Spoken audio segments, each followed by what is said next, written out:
प्रारब्ध के सभी दर्शकों को मेरा नमस्कार। मेरा नाम है संदीप आर.के. सिंह और आज हमारे साथ श्री आनंद रजत अध्यक्ष जी। सर बहुत बहुत स्वागत और दर्शकों को भी 2025 की शुभकामनाएं। जैसा कि कहा जा रहा है ग्रेगरियन कैलेंडर का जो 2025 आया है उसकी शुभकामनाएं। ठीक है आनंद सर, आपको भी नया साल तो नहीं कहेंगे इसको, मोदी जी भी नहीं कह रहे हैं, हम भी नहीं हाँ कहेंगे। बिल्कुल, हाँ बिल्कुल 2025 की शुभकामनाएं जी। विक्रम संवत जब आएगा तब देखा जाएगा जी। सब देखेंगे। तो आनंद सर, आपसे जब हाँ चर्चा हो रही थी तो एक बात आई कि ये कांग्रेस और बाकी सब लोग ना बार बार ईवीएम को बहुत दोष दे रहे हैं और बैलेट से चुनाव कराना चाह रहे हैं और आम जनता के मन में कम से कम ईवीएम से जो डेमोक्रेटिक प्रोसेस है उसके प्रति एक वो भरना चाह रहे हैं, गलतफहमी, भ्रम या इस तरीके से, सो दैट हाँ बांग्लादेश कर सकें ये लोग कि जो चुनाव हो रहा है, जो जनता की आकांक्षा है, जनता की इच्छा दिख रही है चुनाव दर चुनाव, उसको वो इग्नोर करना चाहते हैं और उसको वो बिल्कुल मानना नहीं चाहते और अपने लिए अराजकता क्रिएट करने के लिए वापस से बैलेट पर जाना चाहते हैं। तो मैंने भी बैलेट से आज तक कभी वोट नहीं किया, ईवीएम से ही दिया है अपने यादाश्त में। तो मुझे तो ध्यान आपकी नहीं कि उम्र बैलेट क्या से है? क्या होता है, पर मैं जब छोटा था तो मुझे आपकी याद उम्र है कि क्या है? कोई हमारे जी। आपकी उम्र क्या है? मेरी उम्र क्या है? 40 साल है सर। 40 साल। आपने बैलेट से जी। आज तक वोट नहीं दिया, मतलब आप जब वोटिंग पे आए तो बैलेट चला गया था। मुझे बस एक बचपन की छोटी सी याद है कि जब बैलेट से आप चुनाव जब होते थे आप एक तो मिनट मेरा एक मिनट परिवार एक वोट एक डालने एक नहीं जाता था। एक मिनट एक मिनट एक मिनट मैं ये कह रहा हूँ, आप खुद के हाथ से जब वोट देने गए तो बैलेट था नहीं, बैलेट नहीं था। बराबर है? मतलब एज बराबर अ है। Voter, hmm as a voter, hmm as a actual voter, hmm आपको बैलेट के बारे में कुछ भी मालूम ही नहीं है। हाँ, ये कह सकते हैं आप। आपके बचपन में आपने घर के बड़ों से वगैरह जो सुना होगा, हम्म तो 40 साल है तो बैलेट की धांधली आपके बचपन में हुआ करती थी। एक थोड़ा सा अंदाजा है सर, थोड़ा सा, ये पार्षद के जो चुनाव होते हैं उसमें बैलेट से ही होता था शायद। तो मुझे हल्का ध्यान, मतलब it's not an EVM, I totally remember, क्योंकि 4-5 बार मैं वोट कर चुका हूँ, 5 बार तो मैक्सिमम वोट कर ही चुका हूँ ईवीएम पर। और बैलेट का इक्का दुक्का हो सकता है, पार्षद के चुनाव में गया होगा देने के लिए, otherwise I don't remember it. नहीं, देखिए क्या है कि मैं आज 67 साल का हूँ, 68 चालू है मेरा, ठीक है। तो बैलेट में क्या होता था, इसके रिपोर्ट्स वगैरह तो आते थे ना, महाराष्ट्र मुंबई में उतना कम होता था बैलेट, ये लेकर भागना वगैरह ये मुंबई में कम होता था, होता ही नहीं था, लगभग नहीं के बराबर था। लॉ एंड ऑर्डर यहाँ बेहतर थी, लेकिन बाकी भारत भर के रिपोर्ट तो आते ही थे ना, जाओ तुम्हारा वोट पड़ गया है, आने की आने की तकलीफ मत करना। एक्चुअली बात ये थी आने की कोशिश मत करना, लेकिन बताया जाता था कि आने की तकलीफ ना करे, आपका वोट पड़ चुका है। तो ये जो बात है ना, ये आज देखिए, आज आपकी उम्र 40 साल है, आज बैलेट, आज ईवीएम, मतलब आज वोट देने जो जा रहे हैं वो 18 साल के हैं, मतलब आपसे 12 साल कम, 12 नहीं, कितना, 22, हाँ 12 22 साल, 22 साल कम, 22 22 22 22 22 साल कम, 22 साल मतलब 4 लोकसभा तो गई, मल्टीपल विधानसभा, मल्टीपल विधानसभाएं गई, ठीक है। तो इतने लोगों ने ईवीएम, आई मीन बैलेट देखा ही नहीं है, सही बात है। और इसके बैलेट बीच नहीं में देखा तो 22, साथ में बुलेट भी नहीं देखा। नहीं, और बैलेट नहीं देखा, और आज की मतलब कम से कम 2 जनरेशन जो है उनको तो, मतलब आपको कम से कम बचपन की बैलेट की दूसरे से सुनी सुनाई बातें याद है, परोक्ष, प्रत्यक्ष तो याद ही नहीं है। और कम से कम 2 जनरेशन से उनको बैलेट के बारे में कुछ भी पता नहीं है। नाना नानी दादा दादी को पूछे तो शायद पता चले कि हाँ भाई ये होता था बैलेट में, और वो भी जिनके नाना नानी वगैरह गांव या छोटे शहरों में वगैरह हैं, तो उनसे पता चलेगा कि बैलेट में क्या धांधली होती थी। तो इन्होंने तो ईवीएम ही देखा है, इसके लिए चूंकि इन्होंने ईवीएम ही देखा है, बैलेट देखा ही नहीं है, इसके लिए इनके लिए आसान है इनके दिमाग में बात भरना कि ईवीएम में गड़बड़ी होती है, बैलेट में नहीं होती। और असल में बैलेट तो लाया कौन है, आई मीन बैलेट नहीं, ईवीएम लाया कौन है? राजीव गांधी तंपितल ले आए थे, वैसे ईवीएम भी राजीव गांधी ही लाए थे।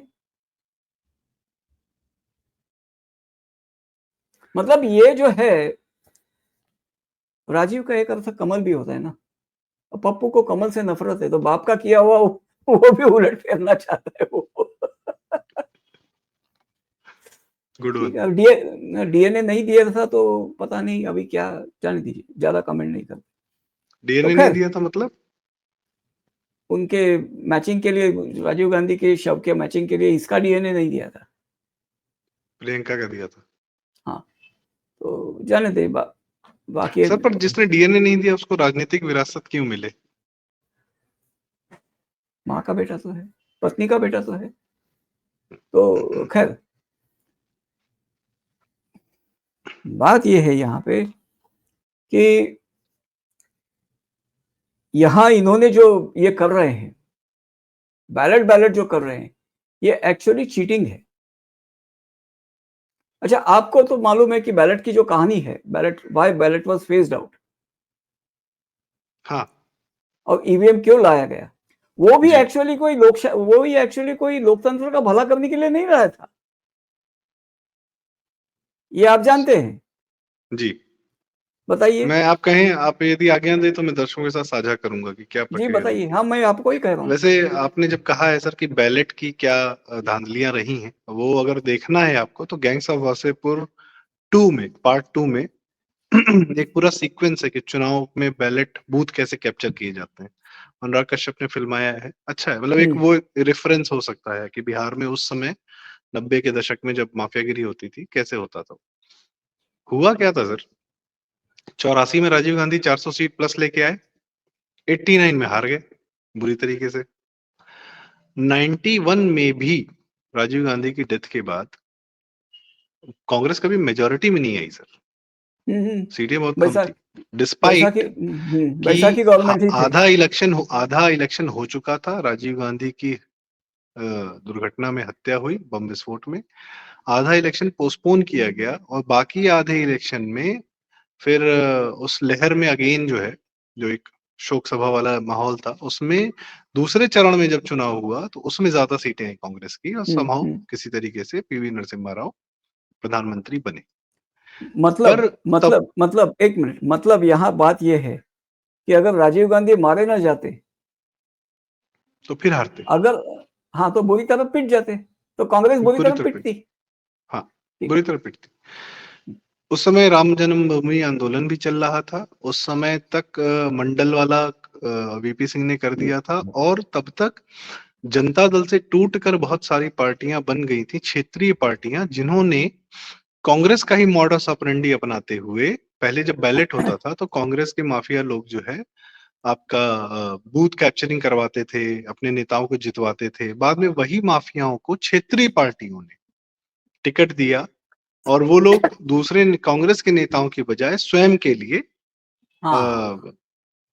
जो है बैलेट बूथ लूटने लगे। बैलेट पेपर से चुनाव होता था तो बूथ कैप्चरिंग और उसमें पानी डाल देना और वो सब कर देना, वो सारा काम करने लगे।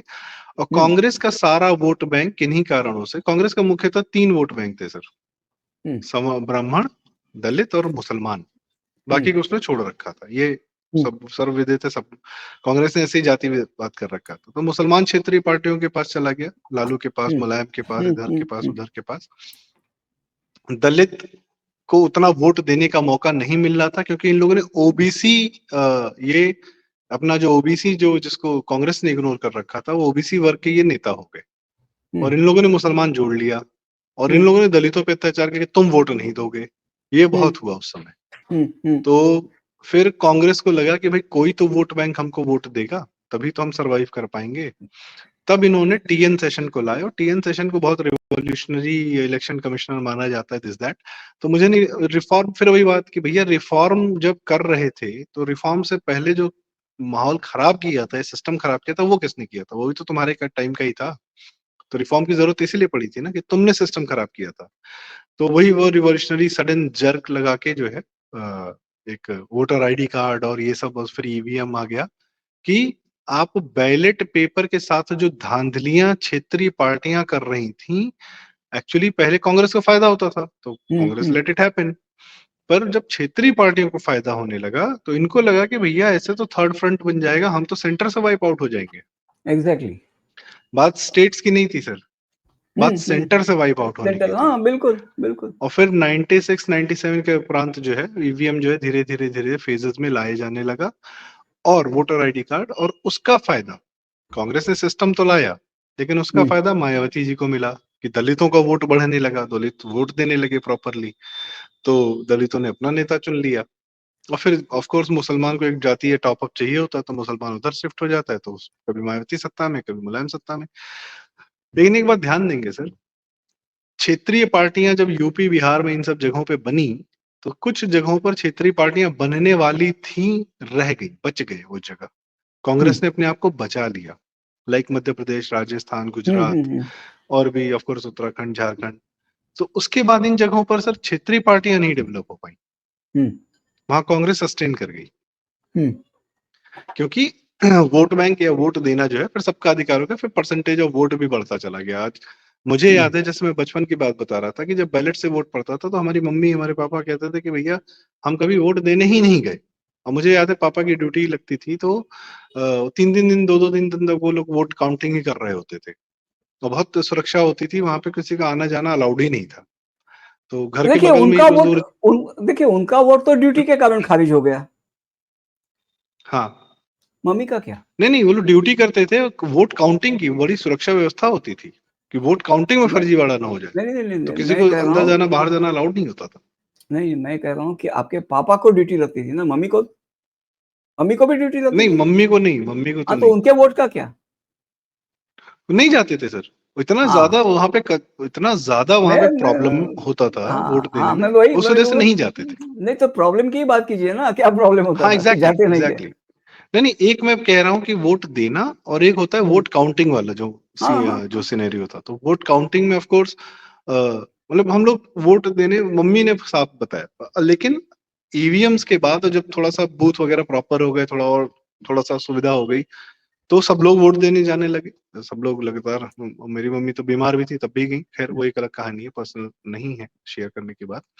पर तो इस कारण से कांग्रेस जो है अपने आप को सरवाइव कर पाई, जब वो ईवीएम और वोटर आईडी कार्ड लेकर आई, कि जब अव्यवस्था का फायदा क्षेत्रीय पार्टियां उठाने लगी, तो उसको व्यवस्थित करने का काम टीएन सेशन। और टीएन सेशन सर एक ऐसे आदमी रहे जिन्होंने इलेक्शन कमिश्नर पद छोड़ने के बाद, रिटायर होने के बाद, कांग्रेस ज्वाइन करके शायद राज्यसभा ज्वाइन की थी, या कुछ तो पॉलिटिकल पोस्ट हाँ कई उनको मिला हाँ था।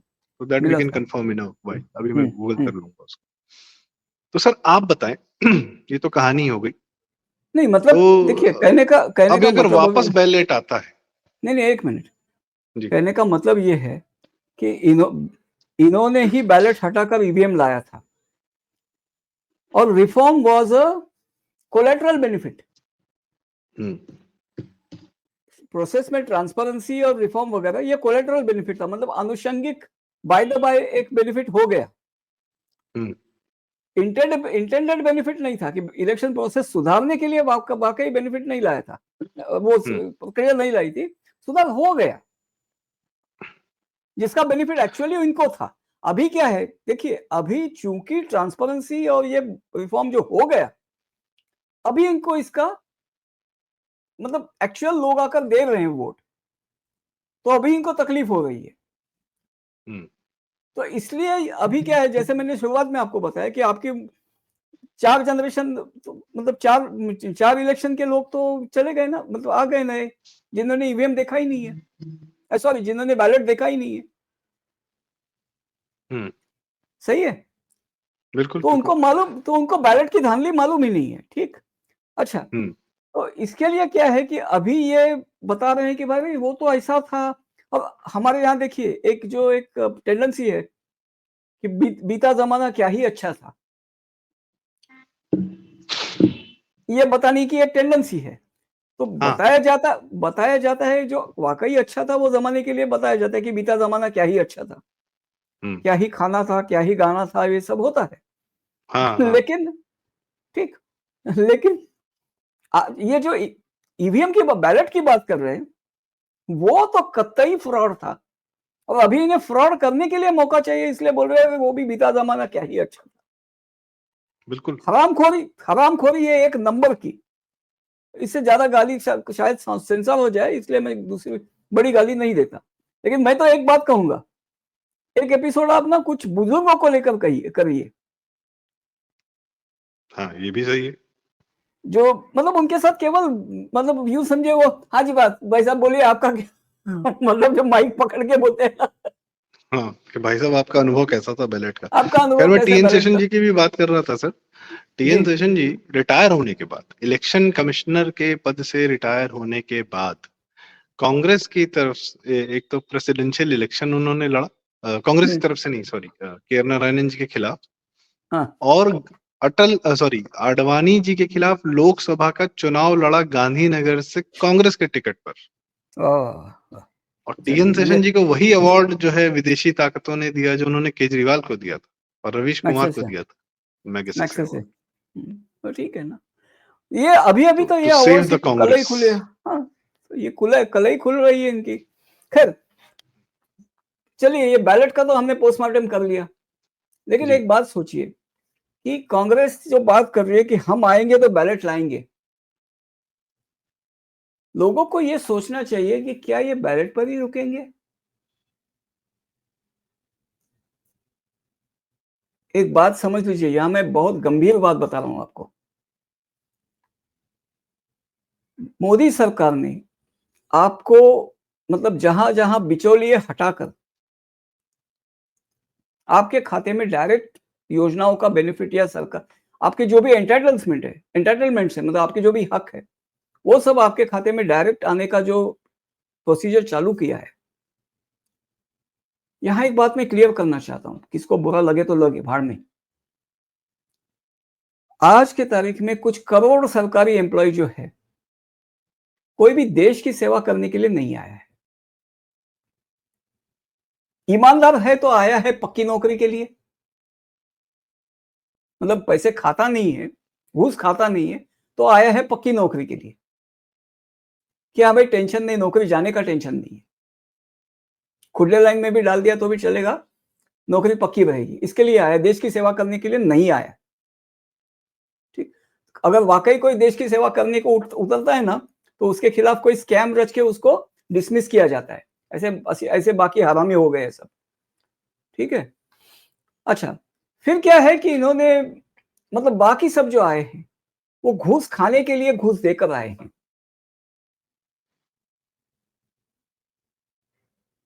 सही है। तो इनको मोदी जो है वो चुभ रहा है, न खाऊंगा ना खाने दूंगा वाला। मनमोहन अब सिंह ये जी ठीक थे ना सर, एक मिनट खाऊंगा चलिए, है कि नहीं, खाने जरूर दूंगा, मजा नहीं ही आ नहीं बीच जाएगा, में इतना नहीं खाने दूंगा। उनका उनका उनका था, मैं बीच में नहीं आऊंगा। जी हाँ। तो बात ये थी कि इनको मोदी जी चुभ रहे हैं, और इन सबको एक बात बताता हूं, ये सब लोग ये सोचे कि कल कांग्रेस आ गई तो ये सभी रिफॉर्म्स है जो आपके खाते में सरकारी योजनाओं का बेनिफिट, मैं केवल लाडली बहना वाले छुटकुट योजनाओं की बात नहीं कर रहा हूं, आपके पेंशन वगैरह जो भी आता है ना वो भी सब, या आपका सर्टिफिकेट वगैरह जो भी है, जो भी आपके सरकारी प्रमाण पत्र वगैरह पाने होते हैं जिसके लिए पहले चक्कर काटने पड़ते थे, वो सभी चीजें आज आपको ऑनलाइन मिलती है या घर होम डिलीवरी पे मिलती है। आपको याद होगा गैस की लाइनें कितनी लगती थी सर। बटन दबा के गैस रजिस्टर होता था क्या? तो सर हमारे घर पे घर के एक लड़के का एक काम होता था कि सिलेंडर जाके लाना है। हाँ तो मैं वही बात कर रहा 2012 हूँ। 13 14। और हाँ तो अगर बात, आपको घर पे चाहिए तो ब्लैक में आता था 12 अरे 13 में भाई सिलेंडर। देखिए, एक एक ही स्कूटर, हमारा बजाज बुलंद भारत की बुलंद तस्वीर कैसे बन गया इतने साल तक? दुनिया कहाँ की कहाँ चली गई, बस ये बजाज, हमारा बजाज बुलंद भारत की बुलंद तस्वीर बन गया इतने साल। खैर, एक ही तो कंपनी को सर कार बनाना अलाउड था, दैट इज हिंदुस्तान मोटर्स। नहीं, टाटा फिएट कुड भी नॉट, था ना। Tata could make trucks but could not make cars. अरे भाई, फिएट भी था ना, पद्मिनी भी थी। हाँ, तो मतलब वो दो ही थी, और हिंदुस्तान मोटर्स के हाँ, एम्बेसडर और कंटेसा, और हाँ, बाकी और और कोई नहीं। दूसरी एक थी, वो बंद पड़ गई, स्टैंडर्ड थी, एक स्टैंडर्ड हेराल्ड, हम्म। हम्म। वो बंद पड़ गई क्योंकि वो एक ही मॉडल था, डब्बा था, वो पद्मिनी से भी सर गया गुजरा ठीक था। है, एनीवे, मतलब उनका ये बात, होता था कि नहीं, एक मिनट, मुद्दे पे आता हूं। बात ये है कि इन्होंने वापस अगर सभी योजनाएं खत्म कर दी, सरकारी तंत्र जो है ना, वो पूरे दमखम से कोई प्रोटेस्ट होने नहीं देगा। और हिंदुओं में जो आज जिनको जो चुभ रहा है ना सुख, हिंदुओं में ये दम नहीं है कि मोर्चे निकाले। सर काशी विश्वनाथ के लिए कहाँ निकल रहा है कोई मोर्चा? हाँ, तो मैं वही बात कर रहा हूं कि हिंदुओं में ये दम नहीं है कि मोर्चे निकाले या हिंसक होकर प्रतिकार करें। वो फिर वापस सह लेंगे, और फिर वापस जो है सरकारी दामाद, सरकारी नौकर जो दामाद है, वो वापस प्राइस मटेरियल वगैरह हो जाएगा। एक बात और करना चाहता था सर, बस एक आखिरी सवाल है ये, कि जैसे आईआरसीटीसी के सर्वर डाउन रहते थे तो ब्लैक हाँ, में ही रिजर्वेशन होता था, यूपीआई का भी सर्वर डाउन हो जाएगा, पैसे का आपस में ट्रांजैक्शन मुश्किल हो जाएगा, ठीक है। एग्जैक्टली, हाँ, हाँ, तो और तो फिर फिर जो से नेट मतलब स्पीड है आज भी फिर चार्जेस सब बढ़ने कुछ, लगेंगे, हाँ, इंटरनेट सब कुछ, सब धीरे कुछ, धीरे महंगा हो जाएगा, ये सब कुछ होगा। सब कुछ। अरे एक मेरे, चीज और सर। नहीं नहीं, हम्म। एक मेरे मित्र का मतलब बहुत पुराना है, 80s के दशक का है। हम्म। उनका कोई एग्जीबिशंस का बिजनेस था, फिरता घूमते एग्जीबिशंस का बिजनेस था। वो बता रहे थे बिहार में उनका एग्जीबिशन था, पटना में। तो वहां से उनको ट्रंक कॉल लगाना था, ट्रंक कॉल ही लगता था ना उन दिनों, हम्म। 1970s में, लेट 70s तक। तो गए वहाँ, हाँ जी साहब बहुत अच्छे से लगा देंगे वगैरह वगैरह, और इतना इतना हो जाएगा। तो बोले भाई आप तो इसी के लिए तो आपको ये, अरे हमको पगार तो मिलता है यहाँ आके बैठने का, आपको सेवा चाहिए तो आपको उसके अलग अलग शुल्क देना पड़ेगा। बेशर्मी से उस आदमी ने बोल दिया। तो ये जो है बात, ये आज की तारीख में लोगों को आज भी वो भूले बिसरे दिन याद आते हैं। और आज सर भी न जिन्होंने किसी को घूस, याद आ रहा तो फ्लॉप शो देख ले यूट्यूब पे, जसपाल भट्टी का 13 हाँ, एपिसोड। अच्छा, तो मैं एक आखिरी ये, सवाल पूछना चाह रहा था सर। जी, एक बहुत बड़ा काम मोदी सरकार में ये हुआ है कि मुसलमानों का वोट से जो उनका पावर वो डिराइव करते थे वो खत्म हुआ है, वो वीटो खत्म हुआ है मुसलमानों का। सही है ही तो नहीं। वो जो वोट पावर खत्म हुआ ईवीएम के माध्यम से, अब हिंदू आराम से सहूलियत से जा रहा है, अपने 65 66 67% अगर वोट परसेंटेज हो रहा है, तो मुसलमान तो भी 17%, 15%, 18% जो भी है। हम्म, तो पॉइंट इसकी ओवरऑल परसेंटेज में हिंदू का एक अच्छा खासा चंक आ रहा है, तो वो एक साथ अगर वोट दे रहा है तो मोदी जी आ जा रहे हैं सत्ता में। मुसलमान को समझ में आएगा कि मैं पावर में वोटिंग के थ्रू तो नहीं आ पाऊंगा, तो हम्म, बैलेट के थ्रू वो सड़क पे अराजकता करके तो पावर में आ सकता है, क्योंकि उसमें हाँ, सड़क पावर पे तो मुसलमान का ज्यादा आधिपत्य है, अधिकार है। तो क्या बैलेट की इच्छा मुस्लिम वोट बैंक और उस मुस्लिम वोट बैंक के ठेकेदार नेताओं की भी है क्या? मतलब, मतलब जो कांग्रेस नेता या बाकी नेता जो बैलेट पेपर पे चुनाव कराना चाहते हैं, इनके पीछे से क्या अच्छा जो अच्छा, हाँ इनकी हाँ जो हाँ वोट हाँ हाँ हाँ, बैंक है? बिल्कुल बिल्कुल बिल्कुल, अरे बिल्कुल बिल्कुल, क्योंकि देखिए, अच्छा वो कह रहे हैं आप, बिल्कुल। हम्म। मुझे लगा ऑनेस्ट बैलेट की बात कर रहे हैं, अच्छा ये इस तरह, हाँ, नहीं नहीं नहीं, बैलेट पेपर बिल्कुल, बैलेट पेपर से अगर आप ये करना चाहते हैं तो कमाई का मौका है भाई, वो तो हमेशा सड़क पे तो चाहेगा। वही आएगा ना सर फिर। सड़क पे आएगा, दूसरों को हम्म। आने नहीं देगा, वो सब काम करेगा वो। भाई ममता बनर्जी का बंगाल इसका पूरा पूरा उदाहरण है, यही हाँ, करते हैं बिल्कुल वो। है, बिल्कुल है। अब जी। बांग्लादेशी तो सब जगह भर ही रखे हैं, तो किस काम आएंगे? अरे वो केजरीवाल ने भर लिए दिल्ली में, हाँ, एक एक हाँ, घर पे 60 60 फर्जी वोटर आईडी बनाए हैं। पता नहीं राष्ट्रद्रोह का केस होगा कि नहीं उस पे। खैर हम्म, केजरीवाल सर, देखिए केजरीवाल भी ना वो क्या है कि एक तो अमेरिकन फंडेड जहां पे भी लोग होते हैं, उनका एक ही काम है उस जगह को Islamic banana. Kejriwal is not an individual, Kejriwal is an investment. Kejriwal is an investment, yes. Kejriwal is an instrument, Kejriwal is an investment. Definitely sir, American funded जो भी आपके इस तरीके से जो रिवॉल्यूशंस होते हैं, जो रेजिम चेंजेस करते हैं या रेजिम चेंज के लिए अपने लोग डालते हैं, उनका पहला काम होता है उस जगह की डेमोग्राफी चेंज करके या तो क्रिश्चियंस वहां पर कन्वर्ट करके बना देना या वहां के इस्लामिक बना देना। बांग्लादेश में यूनिस आया है तो रही से हिंदू पॉपुलेशन खा रहा है। पाकिस्तान की पूरी मदद हुई, पाकिस्तान से हिंदू साफ कर दिया, अमेरिका ने पलक नहीं झपकाई। ईरान में शाह का अच्छा खासा था रेजिम, कम्युनिस्ट को लाके, खुमैनी को लाके पूरा इस्लामिक कराया। और उसके बाद आपका सीरिया में अभी हटाया है तो जुलानी को लाए। फिर अफगानिस्तान में it was a very progressive state, वहां पे भी इन लोगों ने यही किया। इराक में हर जगह पूरा आईसिस को कब्जा करा रखा है, पूरा इस्लामिक बनाते जा रहे हैं। अब देखते हैं, और इस्लामिक का होने का मतलब स्ट्रीट पावर।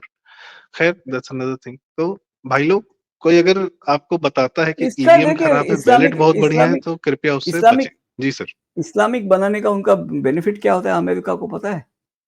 जी बताइए। देखिए वो देश पूरा सड़ जाता है। I think this requires another video. आप छोटा सा एक ब्रीफ दे दें, फिर हम आगे वीडियो करेंगे इस पे। वो देश पूरा सड़ जाता है, तो वहां का जो भी टैलेंट है ना, जिसको दिमाग है और कुछ करना है, वो अमेरिका आ जाता है। क्या बात है। भारत वाले सारे भागे ही वहां पे। जब तक मुसलमान का वीटो था तब तक भारत से ब्रेन ड्रेन हो रहा था। ये तो बड़ी अच्छी, इसको इस पे एक अलग से चर्चा की जाएगी। तो बहुत बहुत धन्यवाद आनंद सर। बैलेट और ईवीएम के माध्यम से जो आपने चर्चा की है, ये छोटी घटना नहीं है, छोटी बात नहीं है। ये देशों के भविष्य को, खासकर भारत के भविष्य को, ये शुरुआत है। मतलब क्या है, एक बिछा हुआ कारपेट जो है ना, वो कारपेट को बैलेट का माध्यम बना के रोल बैक करते हैं, ताकि आप बिल्कुल वापस उस उबड़ खाबड़ गोबरीली जमीन पर चले जाएं। जी। तो बहुत धन्यवाद आनंद सर, आपने बड़े अपना अनुभव भी साझा किया और एक विचार साझा किया, इनसाइट साझा की ईवीएम और बैलेट के लिए, जो बड़ा जरूरी है, जिस पर कोई बात भी नहीं करता। तो थैंक यू सो मच। और दर्शकों, अगर आपको बात हमारी जरूरी लगी हो, काम की लगी हो, जैसा आनंद सर कहते हैं, तो कृपया वीडियो लाइक करें, शेयर करें, प्रारब्ध चैनल को सब्सक्राइब करें और आनंद सर के आनंद आख्यान चैनल को भी सब्सक्राइब करें। इसी रिक्वेस्ट के साथ नववर्ष की बहुत बहुत शुभकामनाएं आपको। धन्यवाद। नववर्ष नहीं, सॉरी, 2025 की बहुत बहुत शुभकामनाएं आपको। जी नमस्कार। नमस्कार।